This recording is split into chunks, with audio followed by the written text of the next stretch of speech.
We're in hard times and some of us are going to need a lawyer. And if you need a lawyer, don't just react to a TV commercial. Get a copy of the Lawyers Consumer Directory, which is available absolutely free of charge at any 7-Eleven store throughout Central Florida. The Lawyers Consumer Directory is going to give you real hardcore knowledge on how to hire a lawyer and a lot of information on issues like bankruptcy, foreclosure, and more. Get the Lawyers Consumer Directory. It's absolutely free of charge at any 7-Eleven throughout Central Florida. The Christian Star began as a newspaper whose news focus of interest was of Christians, but it's become a lot more than that, covering issues of concerns to our community, covering issues of national, state, local, and political agendas that affect us today. The Christian Star is available free at any 7-Eleven store. So pick up your copy of the Christian Star Bilingual free at 7-Eleven today. Ahora puedes demostrar tu orgullo hispano mientras manejas en la carretera con la nueva tablilla o placa de auto hispana conmemorando los 500 años del descubrimiento de Florida por Juan Ponce de León. Obtén tu tablilla hispana este año y harás la diferencia. Nuestra comunidad se beneficiará con más programas y servicios. Resalta nuestra cultura, nuestras raíces. Hi, I'm Danny Ramos, and welcome to this week's edition of Hispanic Speak Out TV, brought to you on Bright House Cable for the past 13 years.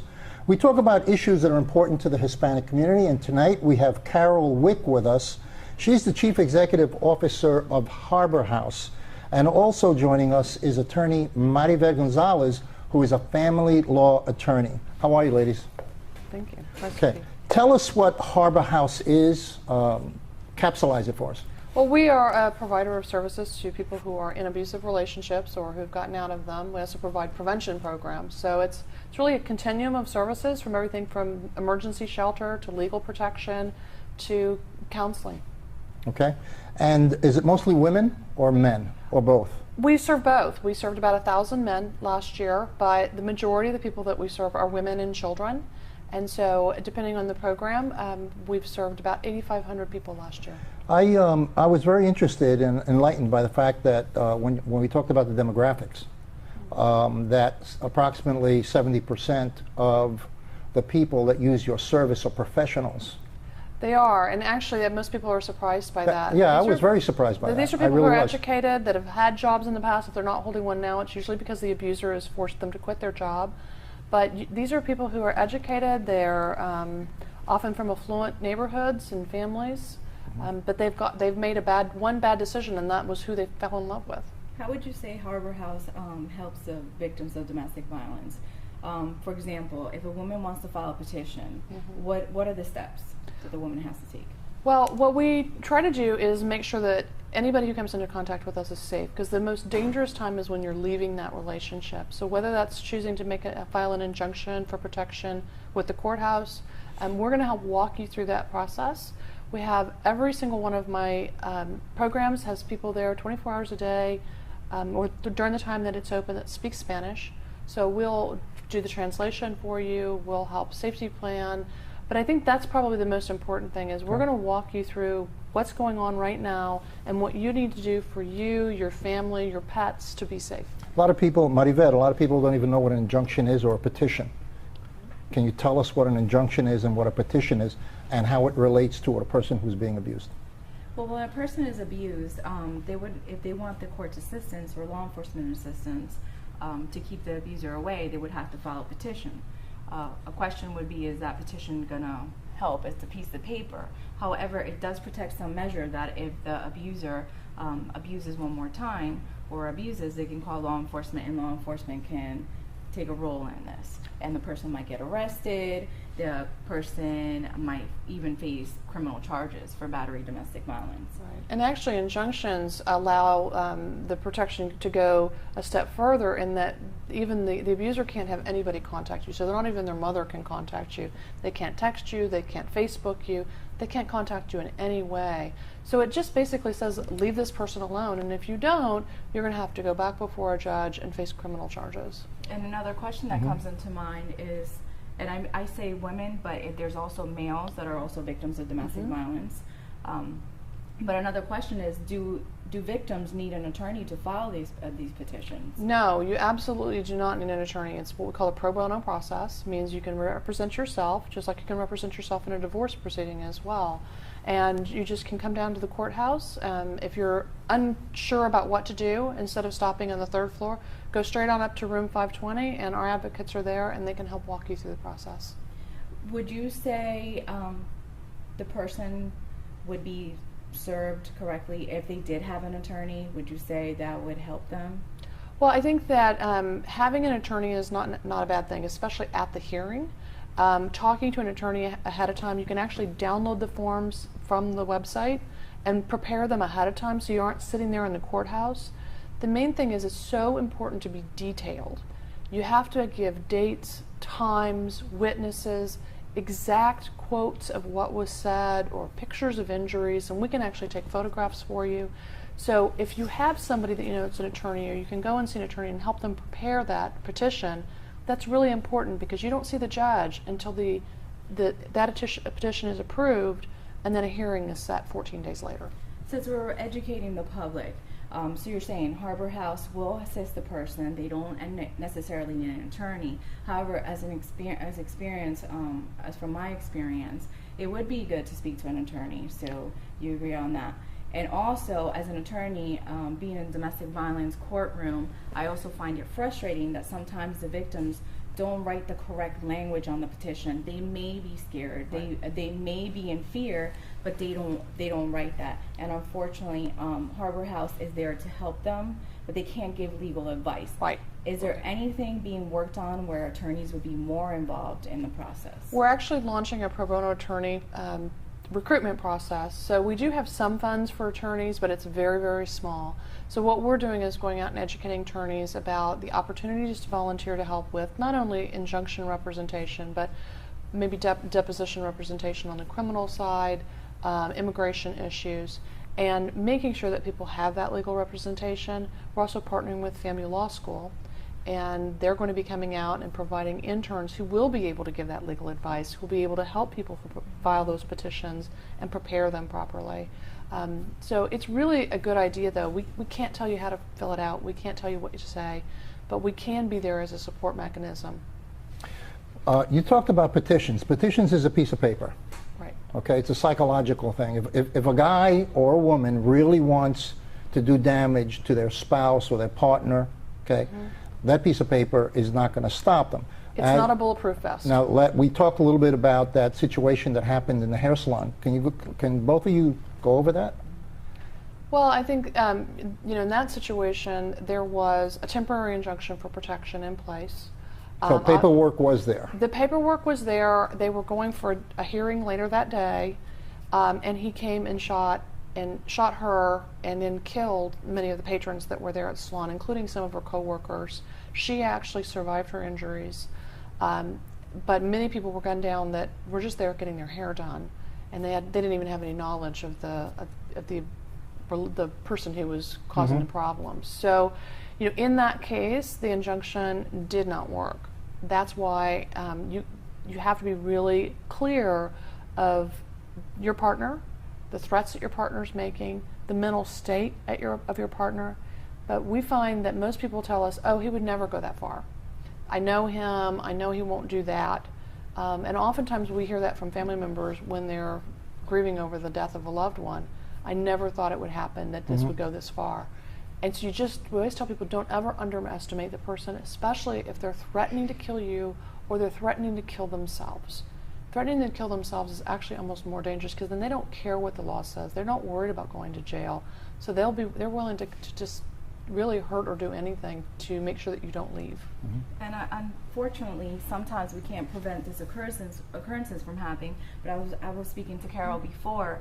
There has to be a safety plan in place. So there has to be a plan so that you know exactly what to do if that was to occur. However, you can't plan everything in life. And my question to Carol is, what do you do with that safety plan? Is it in writing? Is it mental? And then I would let Carol elaborate on that. What advice would you give a victim? Right. Well, and we really talk to people about safety plans as being one of the most important things that you're going to have. And if you can imagine if we had a hurricane coming here in Florida, you would be planning what to do. You would plan how much water you have. You would plan if you needed to evacuate, where you would go, what you would take with you, electronic devices that you might unplug. That's what a safety plan is. Do you really think that most people under that kind of pressure are in the mental state to plan something so methodically on various potential outcomes? Yes, yes. So we talk about where do you go get your groceries? Is it the normal place? How do you get from your car to the workplace? Do you teach them that? Absolutely. We talk to them about a friend that they can have as a code word they can have with their friends. So if they call a friend, the friend knows that they're in danger and to call the police. We hide cell phones throughout their home underneath mattresses that they can use for old cell phones. So we plan Carol, all of this if you're through. at the point of hiding cell phones throughout a person's apartment or house, Right. I would get in the car and get out of state. I mean, you know, you're what if you talking have about the potential. He will But what if you follow have children? And what if you have children that person? You can't Wait leave till the he gets state. out and then pack him up. And you you know, Can't. get out Then of it's town. kidnapping.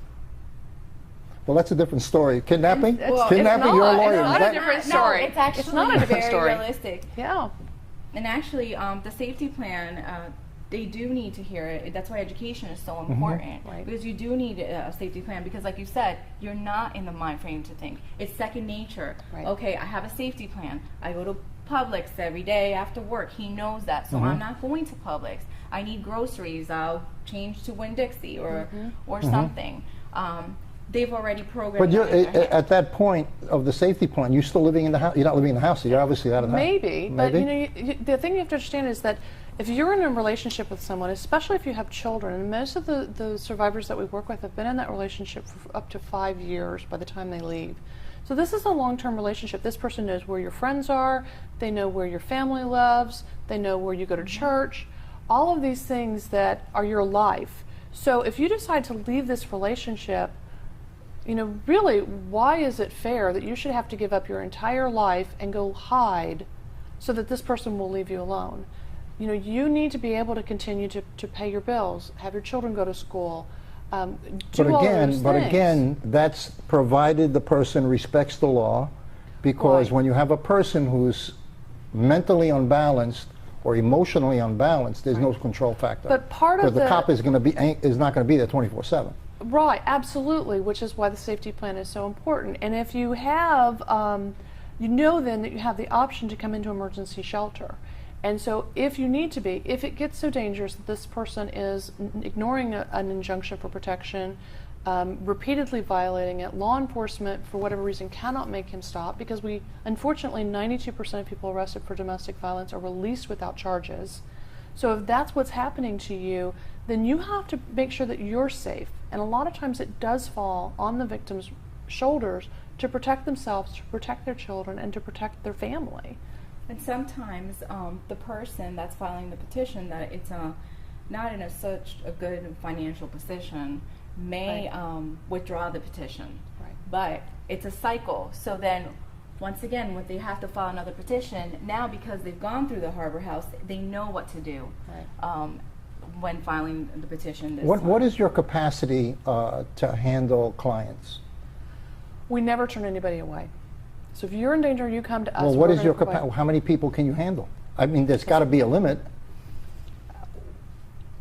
I understand the idea of never. I made a commitment to the staff and to the community that we would never turn anybody away, and we don't. We had 128 people in our 110-bed shelter just last week. And how many people are victims of domestic violence in Central Florida in the 5-county area in a given month? Law enforcement, in a given month, law enforcement responded to 8,500 911 calls. We know that 80% of incidences go unreported.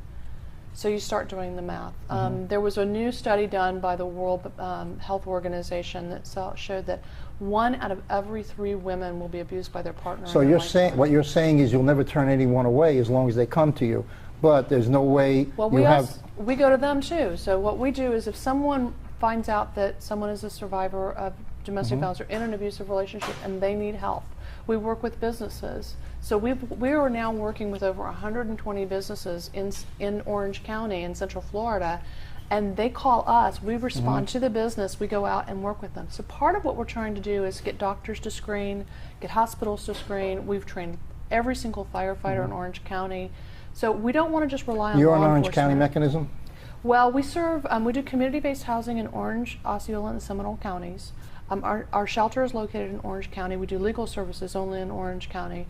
But we designed an app which is available in English and Spanish. It's got 4 quick questions that you can ask yourself or a friend, and the results of those are 92% effective in determining whether or not your relationship's abusive. What are the questions? I have a question. What do you tell someone that has a friend that is a victim of domestic violence to do? Because that's a very touchy subject. First thing you do is you don't bring them home to stay at your house, because that's when the batterer shows up and kills you both. But what we do is we encourage people to download the app, because we created it and it's free. It's available on iTunes and Android. It's called R3, Recognize, Respond, and Refer.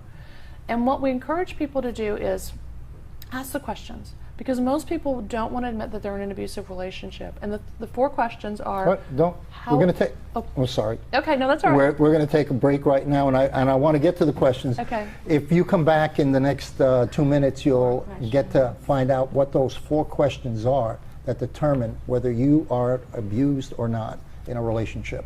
We'll be right back. Ahora puedes demostrar tu orgullo hispano mientras manejas en la carretera con la nueva tablilla o placa de auto hispana conmemorando los 500 años del descubrimiento de Florida por Juan Ponce de León. Obtén tu tablilla hispana este año y harás la diferencia. Solo 1,000 se necesitan para hacerla permanente. Su donativo ayudará a estudiantes con becas. Nuestra comunidad se beneficiará con más programas y servicios. Resalta nuestra cultura, nuestras raíces. Demostremos que en la unión está la fuerza. Obtén tu tablilla hispana en el Departamento de Vehículos de Motor más cercano o llama hoy al 321-277-0850.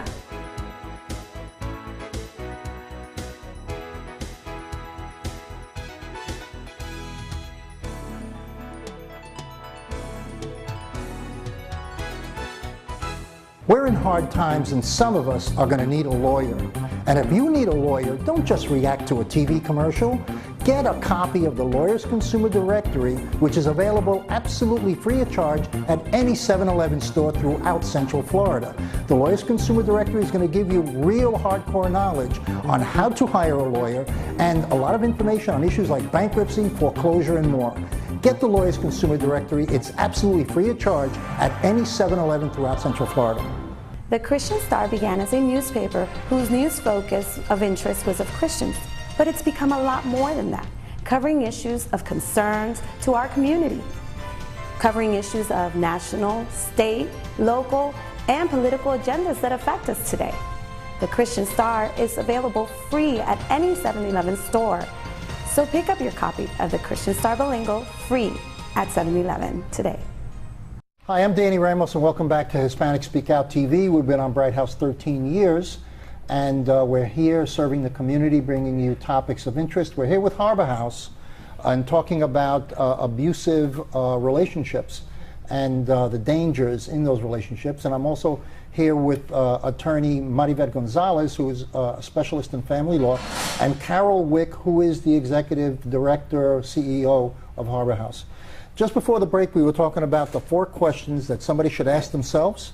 Well, you can ask yourself, you can ask a friend. It was actually designed for doctors, and it's 4 questions. It's how often does your partner physically harm you, insult you, threaten you, and scream at you. So you ask that based on how frequent that happens, and you can go in, you can click the numbers in the app, and based on your score, it'll tell you whether or not your relationship or your friend's relationship. So how does the app work? Do you put in the numbers, the actual number of times? You put in, no, it's just a 1 to 5 scale. Okay. So how frequently it happens, very frequently, it never happens. Okay. And then what the app also has is it's got the only by zip code listing of every domestic violence shelter in the United States. So if your friend is in New York, you can do this over the phone with them, pull up where the local shelter is, and get the information, and then just email it directly from the app. Should your friend ever tell you to leave an abusive relationship? People need to realize that when you leave your abusive relationship is the time when you're most likely to be killed. So if you tell a friend, you know, you just should leave, then you're telling them to put their lives at risk. And so really what you need to do is to connect your friend with an advocate at a local domestic violence shelter to get a safety plan. So let the experts do it. You know, if you had a tumor, you'd go to an oncologist. For an abusive relationship, go to a domestic abuse advocate. Everything is confidential. It's completely privileged. And we don't care what your immigration status is. We have people on staff 24 hours a day who speak Spanish. That's the best thing you can do, is connect them with an advocate. And that was my next question, because we spoke a little bit off the air. What role does your immigration status play when it comes to injunctions? None whatsoever. You don't even have to tell us your real name. Do you think that do you really think that someone who's in this country legally, who fears going down to the grocery store for groceries because somebody might say, and they pick and they'll get picked up, because I know that's happened in a pop repeatedly. There was a woman who went for groceries and the kids were left in the house and she got picked up and she was arrested. Do you think that they're really going to trust the system? I don't think they're going to trust the system. I think they need to trust us, because their immigration status, they are protected by federal law. Their immigration status is not important when they're seeking an injunction for protection, and it's irrelevant when they're seeking services from Harbor House. You do have to give your real name when you seek an injunction for protection, but for us, we're the shelter that serves victims of human trafficking. So we don't care what your status is. A lot of people we deal with are not legally in the country, and I think that's our job is to help you. I think that's very important for our viewers to know, that immigration status does not play a role, and that they do need to seek the help if they're being abused. And my next question would be, what is abuse? Is it just hitting, punching? Well, and it's different in every relationship, but I think that it all comes down to, do you feel safe? And you know, when you call Harbor House, it's the first question we ask you, are you safe? And so abuse is any person who does not respect you, who withholds money from you, who isolates you from your friends and family. Those are some of the initial warning signs. But if someone is screaming at you, if they're insulting you, if they're threatening you, it doesn't matter whether they've ever laid their hands on you. You're in an abusive relationship and you deserve better. Is it frustrating as a representative from the Harbor House to see people that are being abused? They meet that definition of abuse. However, they don't meet the legal standard for a petition, which would be a victim of battery or reasonable imminent danger. Well, and that is probably one of the most frustrating things that we deal with, is that people can be abused in a lot of ways. And oftentimes domestic abuse, probably 90% of domestic abuse, that's why we call it domestic abuse and not domestic violence, does not meet the Florida statute definition of domestic violence. So, you know, somebody could come home at night and put a bullet on the countertop. You know, that victim knows what that bullet means. They can't be arrested for doing that. So it's really important that people know that there's still help out there. If you're in a situation that person will not leave you alone, you've told them to go away, you don't want to be in a relationship with them anymore, pick up the phone and give us a call, because we deal with everything. We do the whole breadth of it, including if you have a friend or coworker. And I think after what happened in Castleberry, it's so important that you recognize the warning signs, because you could be in danger just because your coworker's in an abusive relationship. How many people die in abusive relationships in Central Florida? Annually, monthly? What's the statistic? Well, in Orange County, we have one person die from domestic abuse about every other week. Okay. And that's just Orange County. You know, when you start looking at what happens in Seminole and Osceola County, that number goes up. We had, unfortunately, a significant increase in murder-suicides over the past year as well. And what stimulates generally? Is it financial? I mean, what's the button? Domestic violence is not about somebody who loses their temper. Domestic violence is about someone who grows up believing that they have the right to punish their partner when their partner does something they don't want to do. Okay, so are you saying... It's a belief system. It's a belief system. Just like racism is a belief system. Okay, so culture plays a major role. Absolutely. From the country of origin. Because obviously, in the United States, you know, we don't have that as part of the Anglo-American culture. Oh, yes, we do. Well, it depends on geography, I guess, and education. Depends on geography and education. Yes. Are your stats higher in Hispanic and African-American communities? Yes, the statistics do tend to be high. I mean, the risk factor, in fact, for teenage African American girls is almost 50%.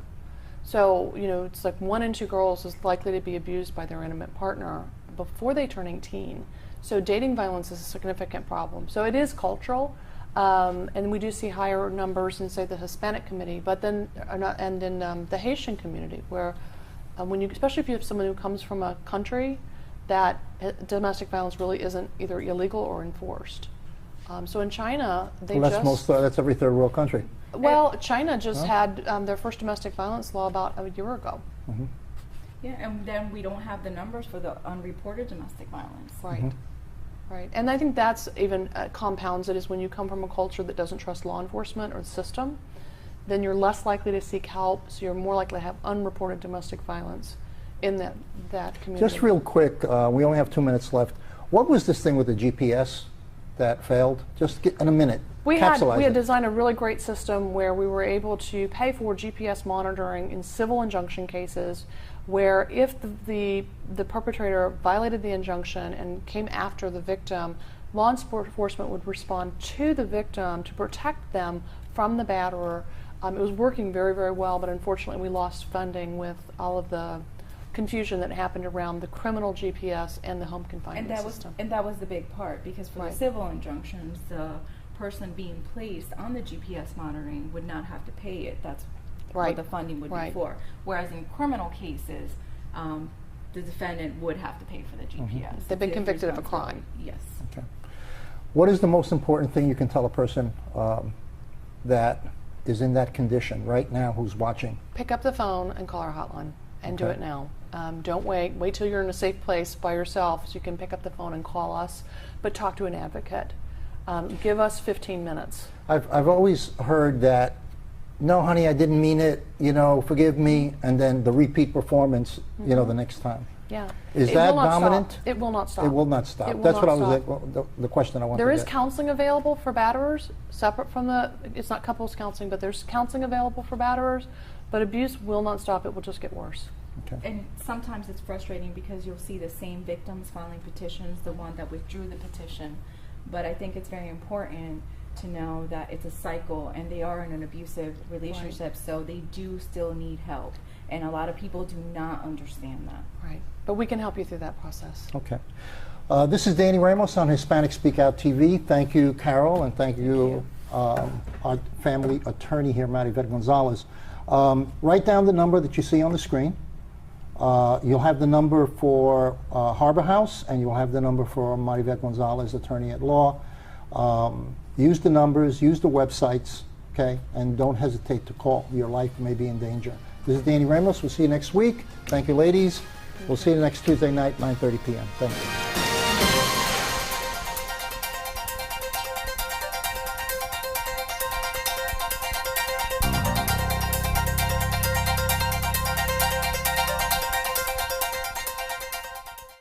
We're in hard times, and some of us are going to need a lawyer. And if you need a lawyer, don't just react to a TV commercial. Get a copy of the Lawyers Consumer Directory, which is available absolutely free of charge at any 7-Eleven store throughout Central Florida. The Lawyers Consumer Directory is going to give you real hardcore knowledge on how to hire a lawyer and a lot of information on issues like bankruptcy, foreclosure, and more. Get the Lawyers Consumer Directory. It's absolutely free of charge at any 7-Eleven throughout Central Florida. The Christian Star began as a newspaper whose news focus of interest was of Christians, but it's become a lot more than that, covering issues of concerns to our community, covering issues of national, state, local, and political agendas that affect us today. The Christian Star is available free at any 7-Eleven store. So pick up your copy of the Christian Star Bilingual free at 7-Eleven today. Ahora puedes demostrar tu orgullo hispano mientras manejas en la carretera con la nueva tablilla o placa de auto hispana conmemorando los 500 años del descubrimiento de Florida por Juan Ponce de León. Obtén tu tablilla hispana este año y harás la diferencia. Nuestra comunidad se beneficiará con más programas y servicios. Resalta nuestra cultura, nuestras raíces.